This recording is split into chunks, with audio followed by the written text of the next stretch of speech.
பெருந்தலைவர் காமராஜருடைய பிறந்த நாள். ஏன் பெருந்தலைவரை மட்டும் நாம் பெருந்தலைவர் என்று சொல்லுகிறோம்? அதற்கு பிறகு யாரையாவது பெருந்தலைவர் என்று இந்த தேசத்தில் சொல்ல முடிந்ததா? பெருந்தன்மையாக இருந்தார், பெருந்தலைவரானார். அதைவிட மக்களுக்கும் கட்சிக்கும் விசுவாசமாக இருந்தார். என்ன கருத்து வேறுபாடு இருந்தாலும் வெளிப்படையாக பேசக்கூடியவர். ஆகையால் தான் அவர் இறந்தபோது அவர் இருந்த வீட்டை வீட்டுக்காரன் எடுத்துக்கொண்டான். அவர் பயணித்த காரை கட்சி ஏற்றுக்கொண்டது. அவருடைய உடலை அக்னி எடுத்தது. அவருடைய பெயரை காலம் எடுத்துக்கொண்டது. அதுதான் காலத்தை வென்ற பெருந்தலைவர் காமராஜர் அவர்கள். இந்த உலகத்தில், இந்த மண்ணில் மக்கள் உள்ளவரை பெருந்தலைவர் காமராஜருடைய புகழை யாரும் மறைக்க முடியாது. அப்படிப்பட்ட ஒரு மாபெரும் தலைவராக வாழ்ந்தவர் பெருந்தலைவர் காமராஜர் அவர்கள். அவரை பார்த்த காங்கிரஸ் பேரியக்கத்தில் இந்த பொறுப்பை இவர் விற்றார் என்று யாராவது சொல்ல முடியுமா? இந்த பதவிக்கு ஏதாவது பெற்றுக்கொண்டு அதை செய்தார் என்று யாராவது சொல்ல முடியுமா? முதலமைச்சராக இருந்தார். 1940 காங்கிரஸ் பேரியக்கத்தின் தலைவராக அவருடைய பெயர் முன்மொழியப்படுகிறது. சி சுப்பிரமணியம் அவர்களை, சுப்பையன் அவர்களை அவருக்கு எதிராக நிறுத்துகிறார்கள். ஆனால் பெருவாரியான காங்கிரஸ் பேரியக்கத்தை சார்ந்தவர்கள் சுப்பையாவை ஆதரிக்கவில்லை, பெருந்தலைவர் காமராஜரை ஆதரிக்கிறார்கள். வெற்றி பெறுகிறார். வாக்குகள் பெற்று வெற்றி பெற்று பெருந்தலைவர் காமராஜர் கட்சியின் தலைவராகிறார். அதே போன்று முதலமைச்சராக ஆவதற்கும் அவரா சி சுப்பிரமணியமா என்று ஒரு பிரச்சனை வரும்பொழுது, தேர்தல் வரும்பொழுது அன்னை இந்திரா காந்தி அவர்கள் பார்வையாளராக வந்தார்னு சில குறிப்புகள் இருக்கின்றன. ஆனால் அப்பொழுது பெருவாரியான சட்டமன்ற உறுப்பினர்கள் பெருந்தலைவர் முதலமைச்சராக வர வேண்டும் என்று வாக்களித்து அவர் வெற்றி பெற வைத்திருக்கிறார்கள். அதற்கு பிறகு 9.5 ஆண்டுகளுக்கு பிறகு அகில இந்திய காங்கிரஸ் கமிட்டி தலைவர். எப்படி இவர் இவ்வளவு தூரம் கடக்க முடிந்தது? கருத்து வேறுபாடுகள் கட்சிக்குள் வருவது சகஜம். ஒரு உடல் இருக்கிறது என்றால் உடலிலே ஜலதோஷம் இருக்கும், ஜுரம் இருக்கும், சளி இருக்கும், சூடும் இருக்கும். ஆனால் அது நாகரிகமாக மக்கள் ஏற்றுக்கொள்ளுகின்ற, வரலாறு ஏற்றுக்கொண்டுகின்ற கருத்து வேறுபாடாக இருக்க வேண்டும். ஆனால் என்ன கருத்து வேறுபாடுகள் இருந்தாலும் பெருந்தலைவர் காமராஜரை யாரையாவது கை நீட்டி இவர் இந்த தவறை செய்தார் என்று ஒருவராலும் சொல்ல முடியுமா? அந்த யோகியர்கள் இந்த தேசத்தில் இருக்கிறார்களா? பெருந்தலைவர் காமராஜருடைய புத்தகத்தை படிக்கும் பொழுதே, அதை புரட்டி புரட்டி பார்க்கும் பொழுதெல்லாம் இப்படி யாராவது வாழ முடியுமா? இப்படி வாழ்ந்தால் அதை விட ஒரு மனநிறைவான வாழ்க்கை யாருக்கும் கிடைக்காது என்ற அடிப்படையில் அவர் வாழ்ந்திருக்கிறார். ஆகையால் அவர் போன்று வாழ முடியவில்லை என்றால் அது வேறு. ஆனால் அவரை தொடர்ந்து, அவரை பின்தொடர்ந்து அப்படிப்பட்ட வாழ்க்கையை நாம் எடுத்துக்கொள்ள முடியுமா என்ற ஆசை எல்லோருக்கும் இருக்கிறது. தமிழ்நாடு காங்கிரஸ் கமிட்டியின் தலைவராக இருக்கிறார். சி சுப்பிரமணியம் அவர்களுக்கு நேருக்கு நேராக மோதல் இருக்கின்றன கட்சியில. ஆனால் அமைச்சரவையை விரிவாக்கம் செய்யும் போது, முதலமைச்சராக அவர் பதவி ஏற்கும் பொழுதெல்லாம் அவர் என்ன பொறுப்பு வேண்டும் என்று கேட்கிறார் என்றால் இந்த ஜனநாயகம் எங்க இருக்கும்? ஒருவரை வரை வீழ்த்தலாம், ஒருவரை வரை எப்படி தாக்கி பேசலாம், வாய்ப்பு கிடைக்கும் போதெல்லாம் எப்படி கால வரலாம் என்ற அரசியல் இந்த தேசத்தில் இருக்கும் பொழுது, ஆனால் எதிரும் புதிரமாக இருந்த சி சுப்பிரமணியம் பெருந்தலைவர் காமராஜர் அவர்களும் நீங்கள் எந்த இலாக்காவை எடுத்துக்கொள்கிறீர்களோ எடுத்துக்கொள்ளுங்கள் என்று ஒரு பெருந்தலைவர் சொல்லுகிறார் என்றால் எவ்வளவு பெரிய தலைவர், எவ்வளவு பெரிய தேச பிதா அவர்கள்.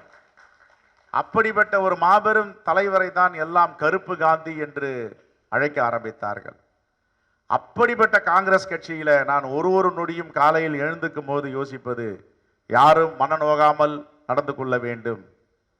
எந்த காலத்திலும் ஒரு நாள் தலைவராக இருந்தால் கூட இந்த கட்சியில இவன் யோகியனாக இருந்து போனான், இந்த பொறுப்பை விற்கவில்லை, அந்த பொறுப்பை விற்கவில்லை, தேர்தலில் டிக்கெட்டை விற்கவில்லை என்ற அவப்பெயர் இல்லாமல் பெருந்தலைவர் காமராஜருடைய பெயரை நாம் எடுக்க வேண்டும். அவருடைய வழித்தோன்றலாக, அவருடைய மனசாட்சியாக விளங்க வேண்டும் என்று ஒருபோதும் காலை அந்த சத்தியமூர்த்தி பவனில் அடியெடுத்து வைப்பேன். நமக்கென்று யாரும் விரோதிகள் இல்லை, ஆனால் துரோகிகள் இருக்கிறார்கள். அதுதான் ஆர்எஸ்எஸ் உடைய சித்தாந்தம். ஆர்எஸ்எஸ் உடைய சித்தாந்தம் என்றால் ஆர்எஸ்எஸ் மட்டும் கிடையாது. ஆர்எஸ்எஸ் இருப்பவன் தான் அந்த சித்தாந்தத்தில் வாழுகிறான். வேறு கட்சியில உள்ளவன் அந்த சித்தாந்தத்தில் இல்லை என்று நாம் தப்பு கணக்கு போட முடியாது. ஒரு பேச்சிலும் ஒரு வார்த்தையிலும் ஆர்எஸ்எஸ் சித்தாந்தம் தன்னை மீறி வெளியில வந்து விழும். நம்முடைய பொறுப்பாளர் கூட்டத்தில் சொல்வேன், நமக்கு பெருந்தலைவர் காமராஜருடைய ஒரு சாட்சி யாரும் இருக்க முடியாது. சாட்சியாக மட்டுமில்லை, மனசாட்சியாக வாழ்ந்து கொண்டிருக்கிறார். ஒரு தொண்டனும் ஒரு தோழனும் படிக்க வேண்டிய ஒரு பெருந்தலைவர் காமராஜரை, அவரை படித்து விட்டால் நமக்குள் எந்த பிரச்சனையும் இருக்காது. எப்படி கடுமையான காலங்களில, பிரச்சனை வரும் காலங்களில அவர் எப்படி கையாண்டார் ஜனநாயகத்தை என்பதுதான். 1947 நாம் விடுதலை பெற்று விட்டோம். விடுதலை பெற்றவுடன் யார் முதலமைச்சர்? ஓமந்தூரார் முதலமைச்சராக இருக்கிறார். அடுத்து யார் முதலமைச்சர்? பெருந்தலைவர் காமராஜர் புதுடெல்லிக்கு சென்று மகாத்மா காந்தியை சந்திக்கிறார். மகாத்மா காந்தி சொல்லுகிறார், 1937 யார் முதல் பிரிமியராக இருந்தாரோ அவர் முதலமைச்சராக இருக்கட்டும், எல்லா மாகாணங்களுக்கும் இந்த உத்தரவு என்று சொல்லுகிறார். பட்டேலை போய் பார்க்கிறார். மகாத்மா காந்தியடிகள் ராஜகோபாலாச்சாரியுடைய பெயரை முன்மொழிந்திருக்கிறார். நீங்கள் போய் வழிமொழிந்து அவரை முதலமைச்சராக்குங்கள் உத்தரவு. அப்பொழுதிருந்த காங்கிரஸ் கமிட்டியுடைய அகில இந்திய தலைவரும் இதையே உச்சரிக்கிறார். பெருந்தலைவர் காமராஜர் தமிழ்நாட்டுக்கு வருகிறார். சட்டமன்ற உறுப்பினர் சொல்லுகிறார், இது மகாத்மா காந்தியாருடைய விருப்பம், இது பட்டேலுடைய விருப்பம், இது தேசிய தலைவருடைய விருப்பம். புதுடெல்லியிலே உள்ளவர்கள் எல்லாம் ராஜகோபாலாச்சாரி மீண்டும் தொடர வேண்டும். முதல் தேர்தலில் யார் யாரெல்லாம் வெற்றி பெற்றார்களோ அவர்கள் முதலமைச்சராக பிரீமியராக இருக்க வேண்டும் என்று. ஆனால் ஜனநாயகம் பாருங்கள், காங்கிரஸில் மட்டும்தான் அந்த ஜனநாயகம். இன்னும் நாம் சித்தாந்தத்தோடு வாழ்ந்து கொண்டிருக்கிறோம்.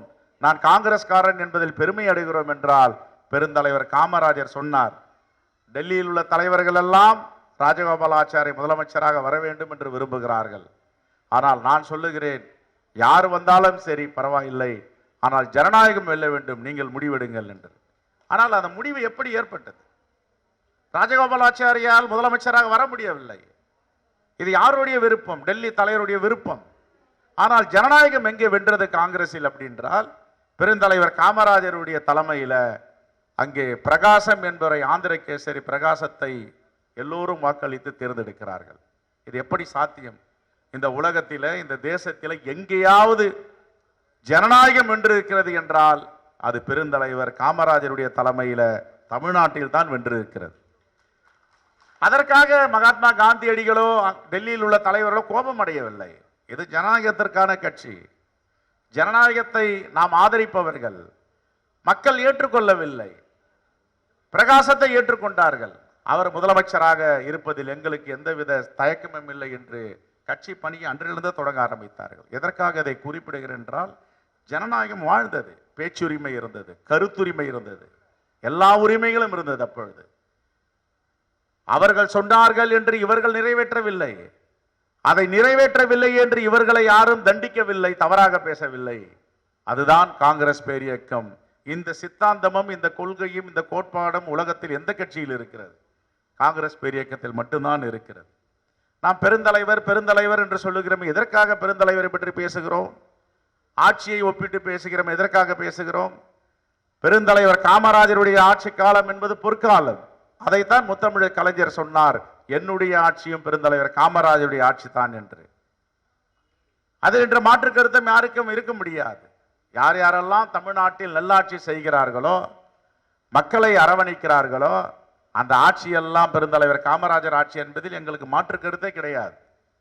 ஆனால் பத்திரிகைகள் சித்தரித்தும் அதை தவறாக எழுதுகிறார்கள், அதுக்கு நாம் பொறுப்பு கிடையாது, அதை பற்றி கவலைப்படுவதும் கிடையாது. ஆனால் ஒரு காங்கிரஸ் தொண்டனும் என்ன நினைக்கிறான்? கட்சியை பலப்படுத்த வேண்டும், கட்டமைப்பை வலிமைப்படுத்த வேண்டும். 99 பாராளுமன்ற உறுப்பினர்களை பெற்றிருக்கிறோமே, இது போதுமா என்ற போற இடத்திலெல்லாம் கேள்வி கேட்கிறார்கள். இந்த தேசம் முழுவதும் 99 2 பேர் சேர்ந்திருக்கிறார்கள். ஆகவே எல்லோருக்கும் கட்சியை பலப்படுத்த வேண்டும், வலிமைப்படுத்த வேண்டும், தோழர்களும் தொண்டர்களும் நினைக்கிறார்கள். அதை நாமும் நினைக்க வேண்டும், நாமும் அவர்களை ஊக்கப்படுத்த வேண்டும். அப்படி என்றால் நம்முடைய இந்தியா கூட்டணி வலிமை பெறும். இந்தியா கூட்டணியுடைய தலைவர்கள் என்ன நினைப்பார்கள்? பாஜக வளர்ந்தால் மகிழ்ச்சி அடைவார்களா, காங்கிரஸ் பேரியக்கம் வளர்ந்தால் மகிழ்ச்சி அடைவார்களா? பாட்டாளி மக்கள் கட்சி வளர்ந்தால் மகிழ்ச்சி அடைவார்களா, காங்கிரஸ் பேரியக்கம் வளர்ந்தால் மகிழ்ச்சி அடைவார்களா? சீமானுடைய நாம் தமிழர் கட்சி வளர்ந்தால் மகிழ்ச்சி அடைவார்களா, காங்கிரஸ் பேரியக்கம் வளர்ந்தால் மகிழ்ச்சி அடைவார்களா?